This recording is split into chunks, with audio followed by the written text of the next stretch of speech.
ఆంధ్రప్రదేశ్ లేదా తెలంగాణ ఎంసెట్ రాస్తున్న స్టూడెంట్స్కి ఇంకా లాస్ట్ ఫ్యూ డేస్ మాత్రమే ఉన్నాయి. రేపు 12వ తేదీ నుంచి ఏపీ వాళ్ళకి తీసుకుంటే కనుక ఎంసెట్ ఎగ్జామ్ స్టార్ట్ అవబోతున్నాయి. నా ఈ పార్టికల్లా మీకు రివిజన్ కంప్లీట్ అయిపోయి ఉంటుంది. లాస్ట్ లో మీ రివిజన్ మొత్తాన్ని పర్ఫెక్ట్ చేసుకోవడానికి ఏ కాన్సెప్ట్స్ నుంచి ప్రాబబుల్ క్వశ్చన్స్ వస్తాయనే దాంతో 4 గెస్ట్ పేపర్స్ లేదా మాక్ టెస్ట్లు అనుకోండి.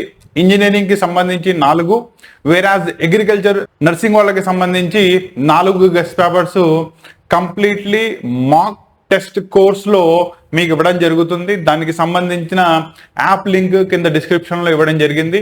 ఇంట్రెస్ట్ ఉన్న స్టూడెంట్ అయితే కనుక అక్కడి నుంచి మీరు ఆ కోర్సుని పర్చేస్ చేసి at a nominal fee of 899 rupees మీరు ఆ కోర్సులో ఎంటర్ అయ్యి ఆ 4 గెస్ట్ పేపర్స్ని ప్రాబబ్లీ కంప్లీట్ చేసుకున్నట్టయితే రేపు ఎంసెట్లో మినిమం 100+ స్కోర్ చేసుకోవడానికి ఛాన్సెస్ ఉంటాయి. ఎందుకంటే దాన్ని ప్రిపేర్ చేసిందే లాస్ట్ 5 ఇయర్స్లో ఎవ్రీ ఇయర్ జరిగే మినిమం 5 డేస్ మీకు ఎగ్జామ్స్ కనుక తీసుకున్నట్టయితే రోజుకి 2 సెషన్స్, అంటే ప్రతి సంవత్సరం 10 సెట్ ఆఫ్ పేపర్స్, అలా 5 ఇయర్స్ పాటు ఉన్న పేపర్స్ని అనలైజ్ చేసి ఏ కాన్సెప్ట్స్ నుంచి మీకు రిపీటెడ్లీ క్వశ్చన్స్ ఎలా అడుగుతున్నాడు అనే దాంతో ఈ గెస్ట్ పేపర్స్ని ప్రిపేర్ చేయడం జరిగింది.